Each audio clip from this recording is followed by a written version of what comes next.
নমস্কার, রান্নাঘরের মর্নিংতে তোমাদের সবাইকে স্বাগত। আজকে তোমাদেরকে দেখাবো পাউরুটি স্যান্ডউইচ। স্যান্ডউইচটা আমরা অনেক কিছুরই করি। আমি আজকে দেখো প্রকৃতি সমৃদ্ধ জিনিস দিয়ে কিন্তু পাউরুটি স্যান্ডউইচ করেছি।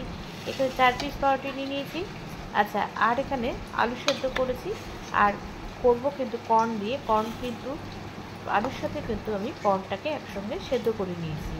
এছাড়াও এখানে একটা চাটনি ব্যবহার করেছি, সেটা হচ্ছে ধনেপাতা, রসুন আর লঙ্কা দিয়ে একটা চাটনি তৈরি করেছি। আচ্ছা, কড়াই বসিয়ে দিয়েছি। কড়াইতে কিন্তু সর্ষের তেল দিয়ে দিয়েছি। সর্ষের তেলটা কিন্তু আমার গরম হয়ে গেছে। এবার দিয়ে দিয়েছি পেঁয়াজ। পেঁয়াজটাকে এখানে আমার একটা মাঝারি সাইজের পেঁয়াজ নিয়েছি। এটাকে কিন্তু খুব ভালো করে একটু ভেজে নেব। পেঁয়াজের কাঁচা গন্ধটা চলে যাওয়া পর্যন্ত পেঁয়াজটাকে খুব ভালো করে কিন্তু ভেজে নেব। আচ্ছা, পেঁয়াজটা কিন্তু আমার ভাজা হয়ে গেছে, জাস্ট একটু কালারটা চেঞ্জ হয়েছে। এবার কিন্তু আমি এখানে আলু আর কর্নটা দিয়ে দেবো। আর আলুটাকে কিন্তু আমি একটু হাত দিয়ে একটুখানি ম্যাশ করে নিয়েছি।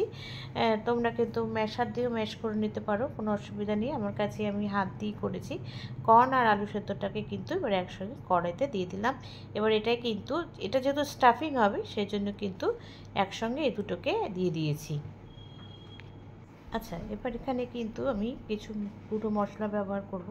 প্রথমে দিয়ে দিচ্ছি কিন্তু এখানে অরিগানো, জাস্ট টেস্টের জন্য কিন্তু দিয়ে দিয়েছি অরিগানো। আচ্ছা, এরপর কিন্তু দিয়ে দেবো অল্প পরিমাণে এই যে আমার কাছে আছে পেরি পেরি মশলা। পেরি পেরি মশলাটা কিন্তু দারুণ টেস্ট, এইসব জিনিসই কিন্তু খুব ভালো লাগে খেতে। আমি তো এখানে সামান্য পরিমাণে পেরি পেরি মশলাও কিন্তু আমি দিয়ে দিয়েছি। আর এখানে দেখো একটুখানি নুন তো দেবই। নুন আবার বেশি দেবো না, কেন আমি যখন আলুটা সেদ্ধ করেছি তখন কিন্তু একটু নুন দিয়ে সেদ্ধ করেছি।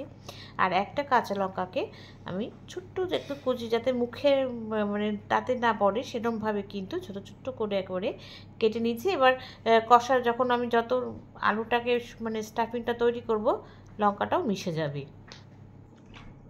আচ্ছা, এবার কিন্তু আমি এখানে উপর থেকে একটু ধনেপাতা কুচি ছড়িয়ে দিলাম। দিয়ে এবার কিন্তু আলুটাকে আবার খুব সুন্দর করে কিন্তু মিশিয়ে নেব। ততক্ষণ মেশাবো ততক্ষণ না কড়াই থেকে পুরো আলুটা একদম ছেড়ে যায়। সেই জন্য কিন্তু তখন খুব ভালো করে মিশিয়ে নেব। এবার আলুর মধ্যে কিন্তু একটু দানা দানা আছে, খুব বেশি না থাকলে অসুবিধা নেই। আচ্ছা, স্টাফিংটা কিন্তু দেখো আমার কিন্তু রেডি হয়ে গেছে, একদম তেল ছেড়ে দিয়েছে আর কড়াই থেকে কিন্তু উঠে আসছে, তার মানে কি আমার স্টাফিংটা কিন্তু একদম হয়ে গেছে। এবার গ্যাসটা বন্ধ করে দিয়েছি। দিয়ে এবার আমি কিন্তু উপর থেকে একটু পাতিলেবুর রস ছড়িয়ে দিচ্ছি। একটু টকটকও হবে, খেতে সুন্দর লাগবে, সেই জন্য কিন্তু শেষে একদম শেষে পাতিলেবুর রসটা দিয়ে দিলাম। দিয়ে এটাকেও কিন্তু খুব ভালো করে পাতিলেবুর রসটাকে ভালো করে মিশিয়ে নেব আলুর সাথে। তাহলে কিন্তু আমার একদম তৈরি হয়ে যাবে স্টাফিংটা। আচ্ছা, এখানে 4 পিস যে পাউরুটি নিয়েছিলাম সেই পাউরুটি কিন্তু ধারটা খুব হালকা করে, পুরোটা না, হালকা করে কিন্তু ছিঁড়ে নিয়েছি। এবার কি করব, এবার এই যে চাটনিটা যেটা করেছিলাম সেটা কিন্তু আমি আগে পাউরুটির ওপরে মাখিয়ে নিচ্ছি। মানে 4টে যেহেতু নিয়েছি, দুটোতে মাখাবো আর দুটোতে মাখাবো না, যেহেতু ওটাকে মানে উল্টো উপর দিকে দেবো সেই জন্য। এবার একটা পিঠে করে নিয়েছি, এবার আরেকটা পাউরুটির কিন্তু আরেকটা পিঠে করে নেব।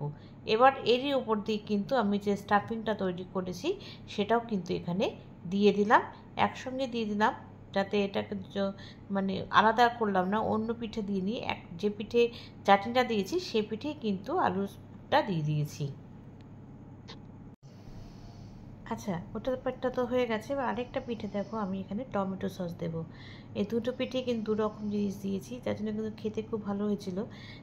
এবার এই পিঠটা কিন্তু টমেটো সসটা মাখিয়ে নিয়েছি, এরকম দুটো যেহেতু অল্টার করবো সেই জন্য দুটো পিঠে একসঙ্গে মাখিয়ে নিয়েছি, তাহলে তৈরি করতে সুবিধা হবে সেই জন্য। এবার ওইটা তো কিন্তু করে নিয়েছি, নিয়ে এবার আমি এই দুটো পিসের এই দুটো মানে যে দুটোতে টমেটো সস দিয়েছি সেই স্লাইস দুটোতেই কিন্তু আমি এখানে চিজ দিয়ে দেবো। দিয়ে এবার আরেকটা পাউরুটির উপর এটাকে চেপে দেবো।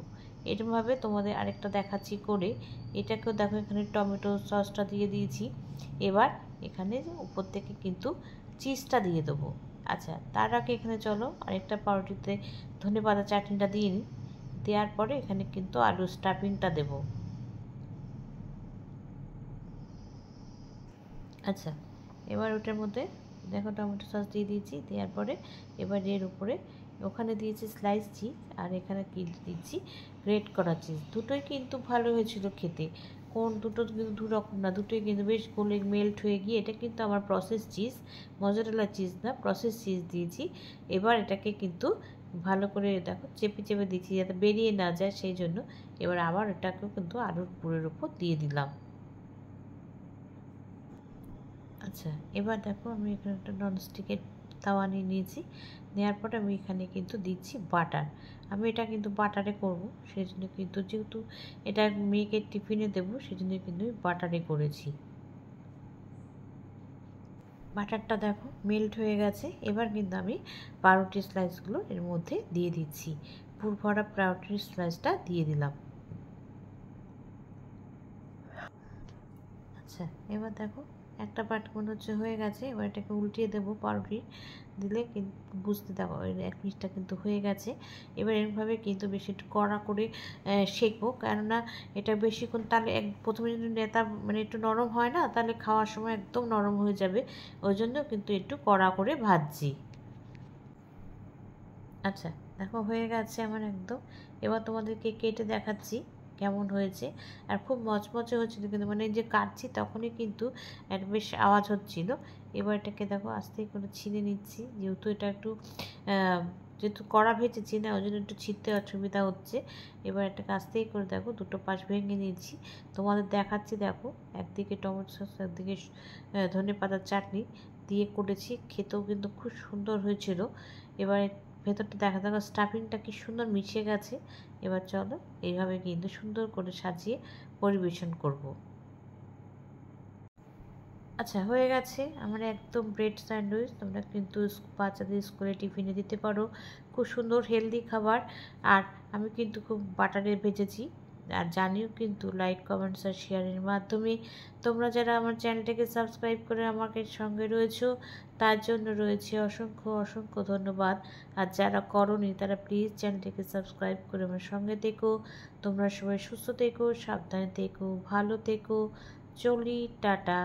দেখা হচ্ছে পরবর্তী নতুন কোনো রেসিপিতে তোমাদের সঙ্গে।